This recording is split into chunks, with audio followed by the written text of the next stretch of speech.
Assalamualaikum warahmatullahi wabarakatuh. Nama saya Emma Dahlan Sadatul, MPM 20082602238. Di sini saya dari kelas C.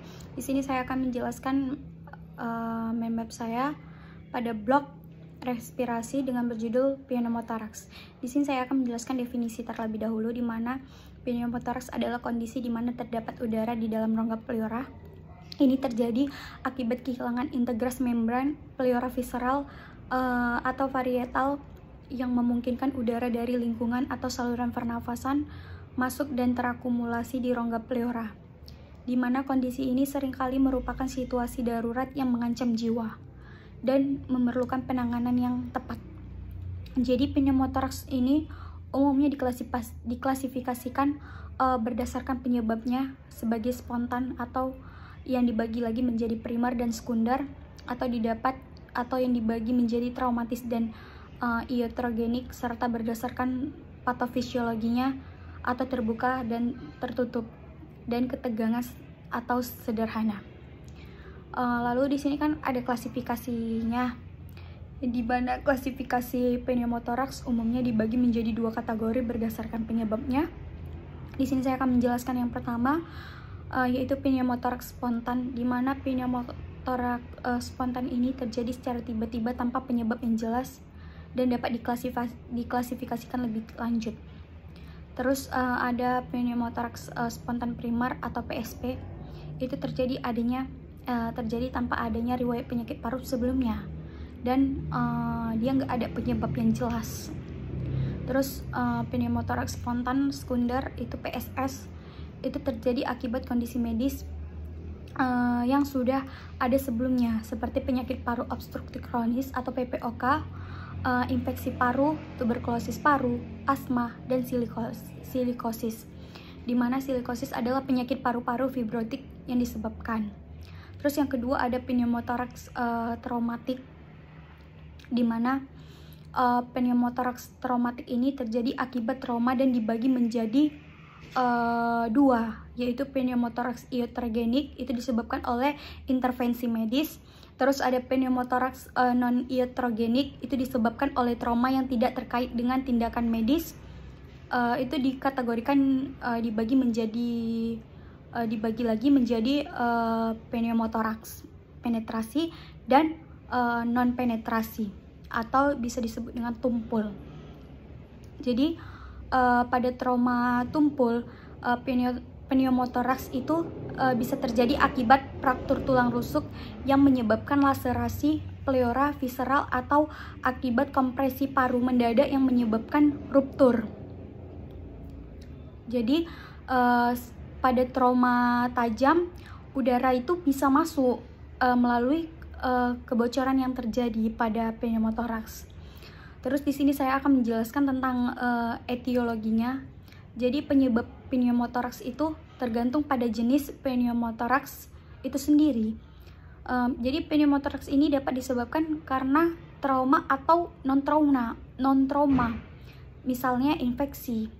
Jadi pneumothorax ini dapat muncul secara tiba-tiba tanpa penyebab yang jelas, atau disebabkan oleh beberapa kondisi penyakit paru-paru, seperti penyakit paru obstruktif kronis atau PPOK, asma, batuk rejan, kanker paru-paru, dan cystic fibrosis.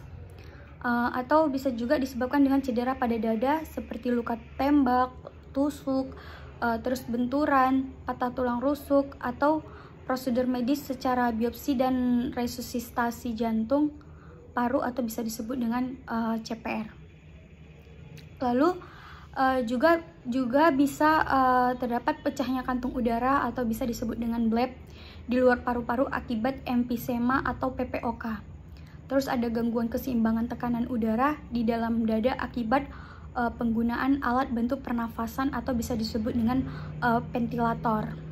Terus di sini ada juga yang di sini saya akan menjelaskan tentang patofisiologinya juga, di mana keseimbangan antara kecenderungan jaringan paru untuk menyusut dan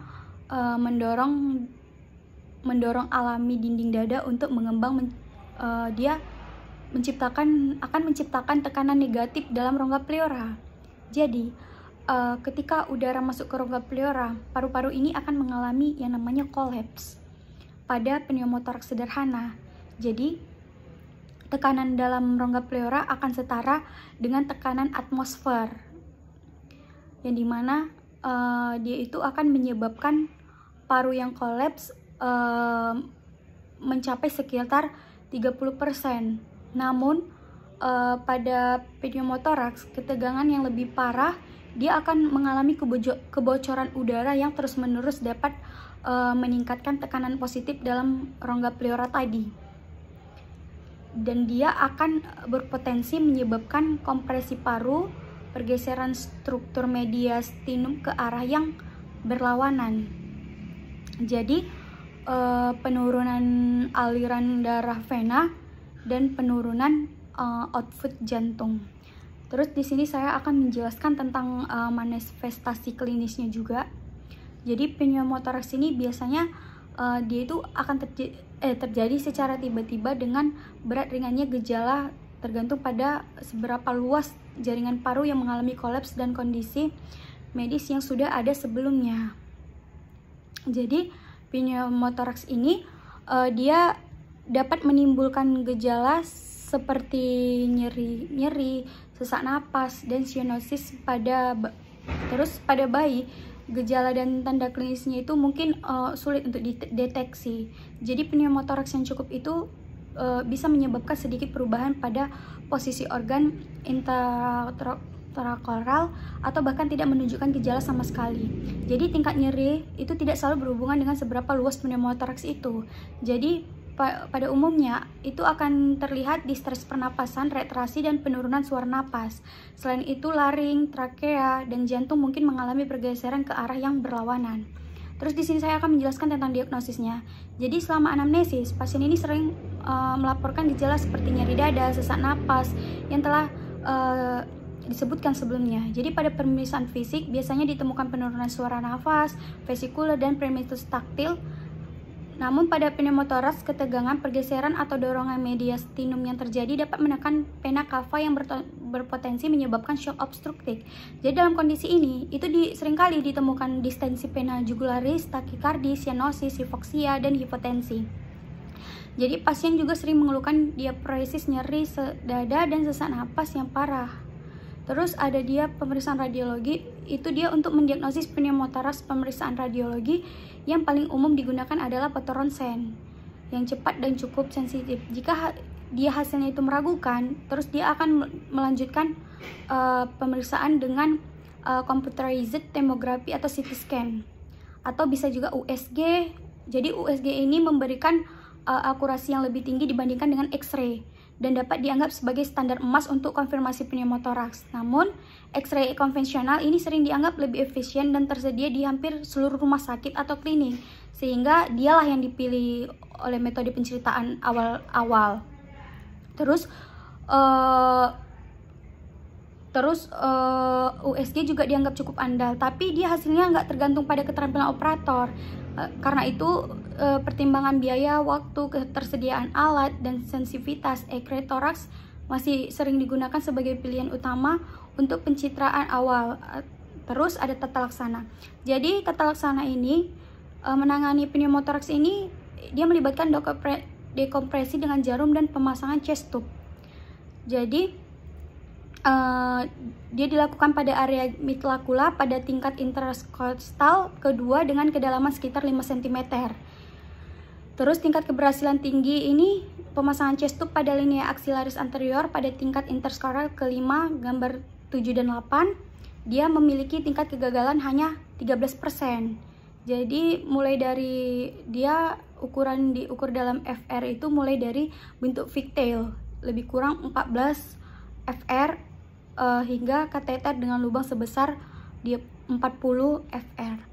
Mungkin itu saja yang bisa saya sampaikan. Mohon maaf jika saya ada salah. Referensi sudah saya terapkan di bawah main web saya. Mohon maaf jika saya ada salah. Wassalamualaikum warahmatullahi wabarakatuh.